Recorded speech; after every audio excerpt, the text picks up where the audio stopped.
Jai Hind students, today we will watch in this video how Rutherford model drawbacks will explained by Niels Bohr. Niels Bohr ने Rutherford के model में जो drawback थी उसे कैसे explain किया था और एटम के स्ट्रक्चर में क्या चेंजेस करने के बाद उसकी स्टेबिलिटी को प्रूव किया गया। Okay, so it's simple that first we have to go through that charged object which revolves in a circular motion gains acceleration. Means कोई भी बॉडी अगर मूव कर रही है चार्ज बॉडी तो उसमें एक्सेलरेशन होता है। जैसा कि आप देख रहे हैं इस शेल में ये मूव कर रहा है, तो अगर कोई चार्ज पार्टिकल मूव करता है तो उसमें कुछ एनर्जी भी रेडिएट होनी चाहिए मैक्सवेल थियरी के अकॉर्डिंग। और अगर ये रेडिएट कर रहा है एनर्जी तो इसकी एनर्जी डिक्रीज भी होगी टाइम के साथ। देखिए ये स्पाइरल मूव करते हुए एक टाइम के बाद न्यूक्लियस में जाके बर्स्ट हो जाएगा और एटम डिस्ट्रॉय हो जाएगा। तो क्या ऐसा होता है? हम सब जानते हैं कि एटम डिस्ट्रॉय नहीं होता है, एटम स्टेबल होता है। लेकिन इसकी स्टेबिलिटी को प्रूव करने के लिए क्या बताया गया? All the atoms are stable. सबको पता है ये कि एटम को हम डिस्ट्रॉय नहीं कर सकते, वो स्टेबल होते हैं।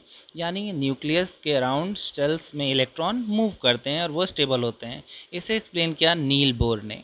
नील बोर एक साइंटिस्ट थे जिन्होंने रदरफोर्ड मॉडल को एक्सप्लेन करने में उसके स्टेबिलिटी को एक्सप्लेन किया था। कैसे? पोस्टुलेट्स क्या है उसके?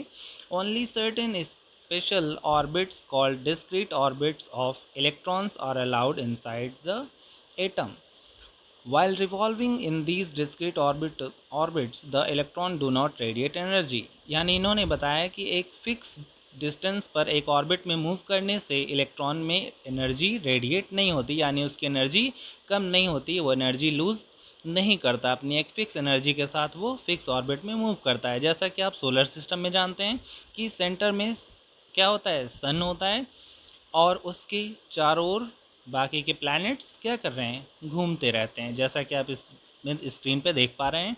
और ये जो घूम रहे हैं ये भी एक क्या है? एक सर्टेन ऑर्बिट है फिक्स डिस्टेंस पर, और ये रिवॉल्व करते हैं। देखिए जैसा कि हम इसमें देख सकते हैं कि सेंटर में न्यूक्लियस होता है वैसे ही एटम में, और उसके सराउंडिंग में शेल्स में इलेक्ट्रॉन मूव करते हैं।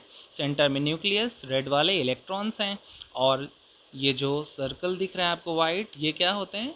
ये शेल या एनर्जी लेवल बोलते हैं जिसमें इलेक्ट्रॉन्स मूव करते हैं। अब ये इंपॉर्टेंट टर्म है एनर्जी लेवल।